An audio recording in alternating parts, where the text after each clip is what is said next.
Dalam sebuah kisah hidup yang diceritakan oleh narasumber yang sebut saja di sini namanya Mbak Rina, menceritakan bagaimana kondisi fisik seorang bapak yang namanya Pak Agus, orang tua kandung dari Mbak Rina ini, yang awalnya itu di bagian kaki mengalami sakit yang sering kesemutan.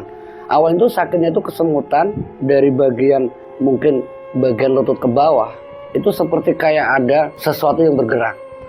Ya mungkin seorang bapaknya Mbak Rina yang namanya Pak Agus itu merasakan kalau hal itu adalah awal dari sebuah penyakit yang dikira itu penyakit biasa, karena memang pekerjaan dari bapaknya Mbak Rina yaitu Pak Agus itu adalah seorang pedagang mie ayam. Sedikit cerita tentang bapaknya Mbak Rina yaitu Pak Agus, latar belakangnya seorang pedagang mie ayam yang punya tempat yang sangat strategis itu di alun-alun kota. Sebuah kejadian yang menimpa Pak Agus itu mungkin pada awalnya itu disangka atau diduga hanya penyakit biasa seperti kayak asam urat ataupun mungkin penyakit seperti kayak kesemutan. Namun hal itu terus berlanjut sampai akhirnya penyakit itu menjalar ke bagian paha, sampai akhirnya seorang Pak Agus ini tidak lagi bisa kerja di alun-alun. Intinya tidak bisa ngebantu dirinya. Yang intinya seorang Pak Agus ini tentunya tidak bisa lagi membuka dagangannya yang tak lain menjual mie ayam di alun-alun itu.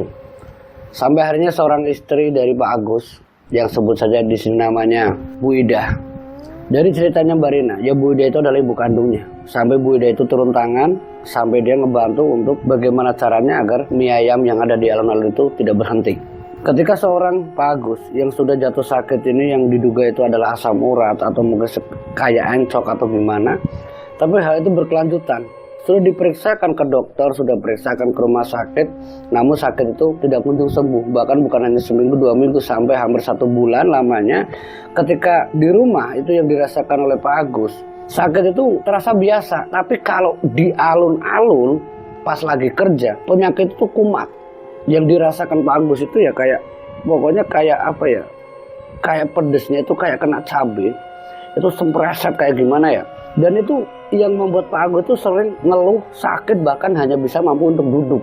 Nggak bisa melayani para pelanggannya yang saat itu datang untuk ia merasakan racikan bumbu mie ayamnya Pak Agus secara langsung. Itu yang terjadi sama Pak Agus ketika dia berusaha untuk kembali berangkat. Dan hal itu berkelanjutan. Sampai mungkin dalam kurun waktu sebulan 2 bulan itu sakit itu sampai yang dirasakan Pak Agus ini yang membuat Rina itu narasumber ini merasa aneh. Sakit itu kok kalau di rumah keadaannya mungkin tidak terlalu parah, tapi kalau pas lagi di alun-alun, lagi di lapak dagangannya, itu sakitnya kok sangat terasa. Sedikit cerita tentang siapa Mbak Rina. Mbak Rina itu adalah anak kandung yang usianya sekitar 21 tahun. Dia udah remaja, udah dewasa, dan juga memang sering ngebantu bapaknya itu ada di alun-alun untuk menjajakan dagangan mie ayamnya yang dibantu 4 karyawan dan juga ibunya waktu itu. Seringnya Mbak Rina meninggalkan bapaknya itu di rumahnya bersama adik-adiknya ini. Sering juga mendapatkan kabar dari adiknya, "Mbak, Bu, itu bapak kumat lagi di rumah, dia sakit-sakit, mengerang kesakitan, minta dibawa ke dokter, minta dibawa ke dokter spesialis, minta diurut, minta dipijat." Dan usaha dari ibunya Mbak Rina, yang sebut saja tadi namanya Bu Ida ya, itu udah berusaha ya bukan hanya lewat medis secara kedokteran ya, tapi lewat terapi juga udah dilakukan. Dari yang namanya pijat urut ya sudah didatangi, namun penyakit itu tidak kunjung sembuh. Kurang lebihnya itu hampir 4 bulan. Sampai singkatnya penyakit itu menjalar ke bagian yang lain, sampai ke kaki yang sebelah kanan ya. Kanannya itu udah mulai kerasa seperti kesemutan juga, sampai singkatnya itu dalam kurun waktu 5 bulan tepatnya itu udah lumpuh. Pak Agus itu merasakan bagian kakinya itu udah tidak bisa digerakkan lagi. Bahkan ketika mungkin bahasanya itu dipukul atau bahkan dipalu, itu udah tidak ngerasa, seperti kayak mati rasa. Dalam kurun waktu 5 bulan itu memang banyak orang yang bilang sama Mbak Rina ataupun ke ibunya bahwa bapakmu itu ya Mbak Rina itu ada orang yang tidak suka, dia kena guna-guna dari mungkin pesaingnya atau siapa. Mungkin apakah sampean punya orang yang pernah berselisih dengan bapaknya sampean atau siapa? Ya Mbak Rina sebagai anak kan tentunya tidak paham. Sampai akhirnya Mbak Rina menanyakan ke bapaknya secara langsung, "Pak, apa bapak ini pernah punya masalah dengan orang lain? Kok sampai ada orang yang bilang ke saya," yaitu ke Mbak Rina ini, "mengatakan kalau bapak itu diguna-guna."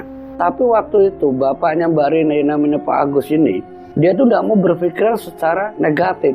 Dia masih yakin bahwa segala sesuatu yang berkaitan dengan penyakit yang ada di dalam tubuhnya yang sampai waktu itu sudah lumpuh ini, seorang Pak Agus masih menjelaskan ke Rina, kamu tidak boleh seudon, kamu tidak boleh berburuk sangka, bahkan kamu bilang kalau Bapak itu diguna-guna.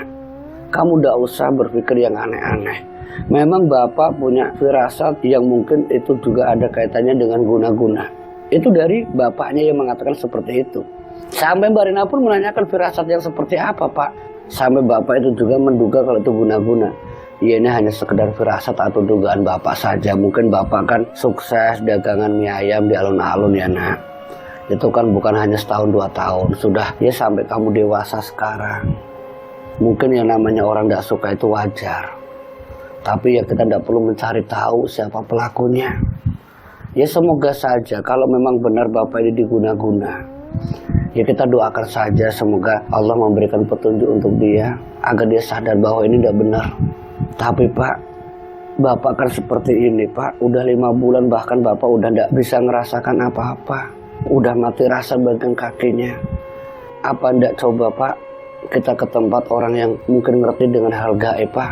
Barangkali ini benar-benar kena guna-guna Pak. Rina, dengar Bapak. Bapak sebenarnya juga kepingin ya seperti itu. Tapi Bapak mencoba untuk ikhlas, untuk menerima apa yang terjadi dengan keadaan Bapak saat ini. Bapak yakin kalau apa yang Allah berikan ke Bapak, yaitu ujian seberat ini sudah sesuai dengan takaran Bapak. Bapak yakin mampu melewatinya. Tapi Pak, apa salahnya sih Pak? Kita ikhtiar Pak. Bapak kan sudah ke rumah sakit, sudah ke tukang pijit, sudah ke tukang urut dan kemana-mana. Tapi Bapak kan belum pernah ke praktisi ahli kebatinan atau ke Pak Kiai. Iya sih nak, Bapak ngerti maksud kamu. Ya sudah gini saja. Tolong sampaikan ke Ibu, nanti biar dia mampir langsung ke tempat Pak Ustadz Imron.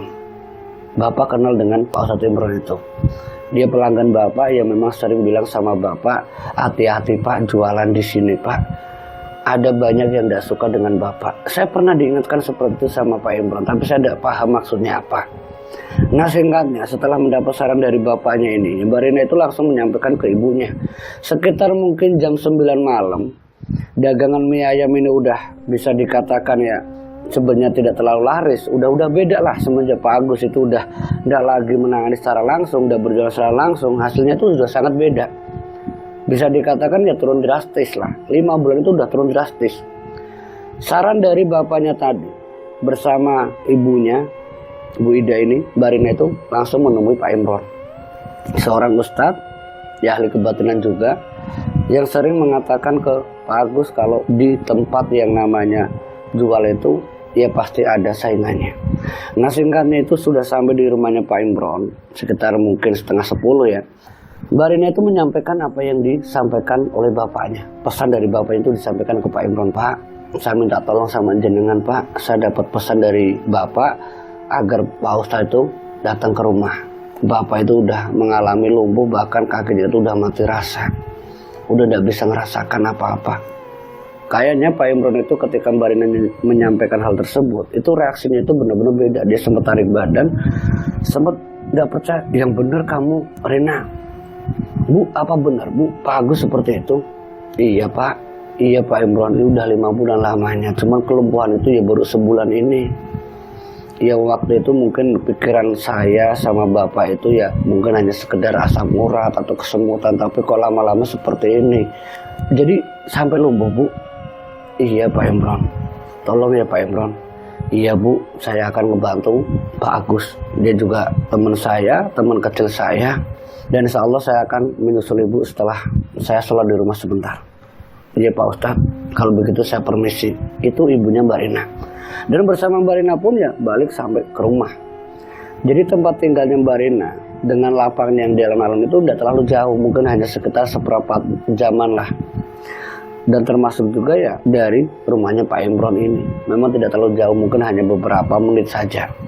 Singkatnya Pak Imron itu sekitar jam 10 sampai di rumahnya Mbak Rina, yang saat itu memang udah ditunggu sama Mbak Rina dan juga ibunya. Monggo Pak, silahkan. Bapak ada di kamar. Dia pingin bicara sesuatu sama Bapak. Iya Bu, Pak Imron itu langsung menuju ke kamarnya Pak Agus, dan di situ ya diikuti sama Mbak Rina dan juga ibunya namanya Bu Ida tadi. Dan sesampainya di pintu kamar, seorang Pak Ustadz yang namanya Pak Imron itu terkejut dengan melafalkan istighfar itu berkali-kali. Bahkan sampai mengatakan sesuatu yang mungkin sangat tidak enak, yaitu innalillahi wa inna ilaihi raji'un. Astagfirullahaladzim, astagfirullahaladzim, innalillahi wa inna ilaihi raji'un.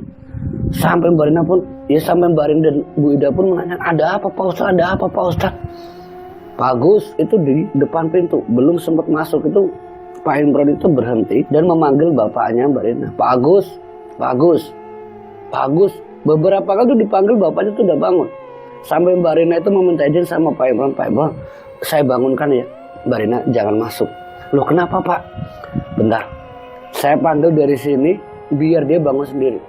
Nanti saya jelaskan nanti. Mbak Rina pun bingung, termasuk ya Bu Ida, bingung ada apa ya. Setelah beberapa kali dipanggil, mungkin lebih dari 10 kali ya, sampai Pak Ustadz itu memejamkan mata, mungkin dengan bahasa batinnya dia memanggil bapaknya Mbak Rina, sampai Pak Agus itu terbangun dan dia sempat salam sama Pak Imron ini. Assalamualaikum Pak Ustadz. Waalaikumsalam Pak Agus. Pak Ustadz, tolong saya masuk Pak. Saya udah bangun Pak. Iya Pak, tapi badan saya lemas banget Pak. Dan ketika ngerasa lemas ini, Pak Agus itu kan yang namanya juga sahabat atau mungkin tetangga juga, kan ingin berjabat tangan. Ketika hendak mau berjabat tangan, Pak Agus itu udah tidak bisa mengangkat tangannya. Sampai dia nangis. Pak, Bapak kenapa kok nangis? Rina, tangan Bapak Rina. Bapak tidak bisa ngangkat tangan Bapak. Tangan kanan itu udah lumpuh. Bener-bener kayak orang lumpuh itu kayak gimana ya? Udah tidak bisa digerakkan sama sekali, kecuali badan sama pinggang itu masih bisa untuk duduk. Tapi bagian paha sama kaki, terutama bagian lutut ke bawah, itu udah tidak bisa dirasa. Dia masih bisa duduk, cuman untuk tangan itu baru saja terjadi. Dan sampai Pak Ustadz pun ketika paham bahwa yang terjadi dengan Pak Agus itu, ya sempat bilang sama Pak Agus, Rina termasuk ibunya, kalian semua ya, Bu, Rina, Pak Agus, kondisinya Bapak ini sebenarnya memang ada yang tidak suka dengan Bapak. Terutama ada sebuah gambaran, wallahu a'lam bishawab ya ini Pak Agus, ini seperti kayak sosok yang tak lepas, tak ubahnya seperti sosok pocong Pak. Maksudnya sosok pocong gimana Pak Ustadz? Ya sampean kan tahu sosok pocong itu kayak gimana, diikat kan dari bagian atas, bagian kepala, lengan, sampai bagian pinggang dan kaki itu kan diikat semua. Dan ini yang terjadi sama sampean Pak Agus. Jadi intinya ada orang yang ingin membunuh usaha Bapak. Mungkin bukan Bapak yang dituju untuk dimatikan atau dibunuh, tapi yang dituju itu adalah usahanya Bapak. Tapi usaha itu berdampak pada tubuh Bapak, karena Bapaklah sebagai tulang punggung atau ujung tombak daripada usaha Bapak. Mungkin jauh sebelumnya pernah saya bilang sama jenengan Pak Agus, kalau di tempat seramai itu, di alun-alun khususnya, pasti ada yang tidak suka. Dan ini udah terjadi sama jenengan Pak Agus. Udah terjadi, sampan itu benar-benar diguna-guna orang. Dan Rina ataupun Bu Ida sempat menanyakan ke Pak Imron, terus siapa Pak Ustadz yang sudah membuat suami saya seperti ini? Untuk siapa pelakunya ya Bu Rina, saya tidak bisa menjelaskan. Walaupun saya tahu, tapi itu saya tidak mau menimbulkan fitnah di belakangnya. Biarkanlah semua itu Gusti Allah yang menjawab, yang memberitahu, yang tak lain lewat membuka hati orang yang berbuat tidak benar seperti kepada suami Bapak ataupun ayah sampean Mbak Rina. Iya Pak, tolong bantu suami saya, itu dari ibunya. Ya termasuk Mbak Rina juga memohon, Pak Imron, Pak Ustadz, tolong bantu bapak saya. Iya, sabar. Dan setelah Mbak Rina dan juga ibunya itu ya berharap Pak Imron itu bisa membantu Pak Agus, Pak Imron itu meminta sama Mbak Rina dan juga ibunya, Mbak Rina, Bu, mohon maaf sampean di luar saja. Saya akan mencoba untuk berusaha lewat doa-doa. Semoga Allah memberikan kemudahan, mengizinkan dan meridhoi apa yang jenengan harapkan semuanya untuk kesembuhan suami bapak dan juga ya orang tua sampean Mbak Rina, itu Pak Agus. Iya Pak Ustadz, ya sudah sampean berdua di depan pintu saja. Dan tolong aminkan ya. Kalau bisa aminkan doa-doa saya. Itu Pak Imron. Dan saat itu Pak Imron itu langsung berdoa. Dan Mbak Rina sama ibunya itu ikut mengaminkan apa yang sedang dibaca oleh Pak Imron. Dan seketika itu tubuh dari Pak Agus, itu bapaknya Mbak Rina, itu bergetar. Benar-benar bergetar itu kayak ya kelojotan sendiri ya, kayak cacing kepanasan itu menggeliat-geliat sampai panas itu berkali-kali. Pak Agus itu menggeliat dengan kesakitan yang begitu luar biasa sampai menjerit, hentikan Pak Imron, hentikan, aku udah kuat, tolong hentikan. Sampai Mbak Rina pun ya hanya bisa nangis, ya Allah, sembuhkanlah bapakku, sampai ibunya pun nangis waktu itu. Dan Pak Imron itu masih melanjutkan doanya. Sampai saking gak kuatnya Mbak Rina, Pak Imron hentikan dulu Pak Imron, jangan siksa bapak saya. Mbak Rina, aminkan saja. Yang sakit itu bukan bapaknya sampean. Mungkin secara fisik yang terlihat sampean itu ya bapaknya sampean. Tapi sebenarnya itu sosok yang sudah masuk ke tubuh bapaknya sampean itu yang saat ini menggeliat kesakitan. Teruskan aminnya. Teruskan zikirnya, istighfar dan juga sholawat, bantu saya. Iya Pak Imron. Mbak Rina kembali mengaminkan doa sembari hatinya itu, sembari beristighfar, sembari bersolawat, dan berharap semoga apa yang dirasakan oleh bapaknya itu segera berlalu. Itu yang ada dalam hati batin seorang Mbak Rina. Sementara Pak Imron masih berusaha berdoa, yang mana keadaan bapaknya itu dalam benar-benar sangat ya kayak cacing kepanasan, kayak gimana tubuhnya itu pontang-pantingan ke kanan ke kiri balik, tubuhnya menggeliat sampai seorang Pak Agus jatuh pingsan. Sampai kondisinya Pak Agus itu saking gak kuatnya mungkin nahan sakit yang begitu luar biasa karena doa-doa yang dipanjatkan atau yang dilafalkan oleh Pak Imron itu yang membuat Pak Agus itu terdiam seketika. Bapaknya Mbak Rina itu terdiam, yang membuat Mbak Rina itu ya benar-benar cemas sampai ibu kandungnya Mbak Rina pun langsung lari maju ke dalam kamar. Mbak, bangun Pak. Saat itu Mbak Rina juga langsung lari. Pak bangun Pak. Pak Imron pun sempat bilang sama Mbak Rina dan juga ibunya, Mbak Rina, Bu, Bapak itu cuma pingsan, enggak apa-apa. Enggak apa-apa, insya Allah enggak apa-apa. Tolong Bu, ambilkan air mineral. Tolong ambilkan. Iya Pak Ustadz. Rina, ambilkan air mineral ya. Iya Bu. Rina pun bergegas ambil air mineral yang ditaruh di dalam gelas ini. Dan setelah air yang ada di dalam gelas itu diserahkan ke Pak Imron, Pak Imron itu membacakan doa. Dan air itu pun mulai diusapkan di bagian muka Pak Agus, bagian lengan, bagian kaki, hampir sekujur tubuh itu ya, dari bajunya itu punya diciprat-ciprati sama Pak Agus. Dan setelah mungkin air satu gelas itu ya masih ada separuh lah, Pak Agus itu kembali berdoa, yang mana kondisinya Pak Imron itu kembali berdoa, yang sementara kondisi fisiknya Pak Agus itu dalam keadaan pingsan. Setelah doa itu kembali dipanjatkan atau dilantunkan ini ya, Pak Agus itu udah mulai terlihat sadar. Dia mulai menggerakkan tangannya, mulai tergerak tangannya sampai dia mulai membuka matanya. Pak, Bapak bangun Pak. Bu, Rina, Bapak sakit banget tubuh Bapak. Intinya udah sadar. Nah setelah sadar ini, Pak Imron itu meminta sama Mbak Rina, tolong bangunkan Bapak, biarkan dia agak duduk. Iya Pak Ustadz. Pak Agus, tolong diminum airnya, biarkan air ini masuk ke dalam tubuh Bapak. Air itu pun diminum oleh Pak Agus. Setelah air itu diminum, Pak Agus itu kan posisinya udah lumpuh ini ya. Bagian tangannya itu, lengan kanan, lengan kiri itu udah bisa digerakkan. Tapi spontan ketika Pak Imron itu meminta sama Pak Agus untuk meminum air itu, tangan kanan dari Pak Agus itu menerima gelas tadi. Sampai Mbak Rina, ibunya, itu ya kayak kaget, Pak, Bapak udah gak lumpuh Pak, Bapak udah sembuh Pak tangannya Pak. Ya secara spontan tangan kanannya itu meraih gelas yang akan diserahkan ke Pak Agus. Dan tangan itu memang mampu menggenggam dan udah benar-benar merasakan. Dan Pak Agus pun meminum dengan rasa syukur alhamdulillah yang luar biasa. Alhamdulillahirrahmanirrahim, ya Allah, tanganku udah benar-benar bisa ngerasakan lagi, tidak kayak tadi, nggak bisa berbuat apa-apa. Dan Pak Agus karena memang posisi tangannya itu udah ngerasa sembuh ya, dia mencoba untuk yang kirinya. Dan mulai dari jari jemari itu udah mulai bisa digerakkan dan dia benar-benar udah mulai bisa bergerak lah intinya. Sampai dia itu ya kebahagiaan seorang Pak Agus itu sampai dia nangis. Alhamdulillah ya Allah, Engkau telah berikan aku kesembuhan di bagian tubuhku.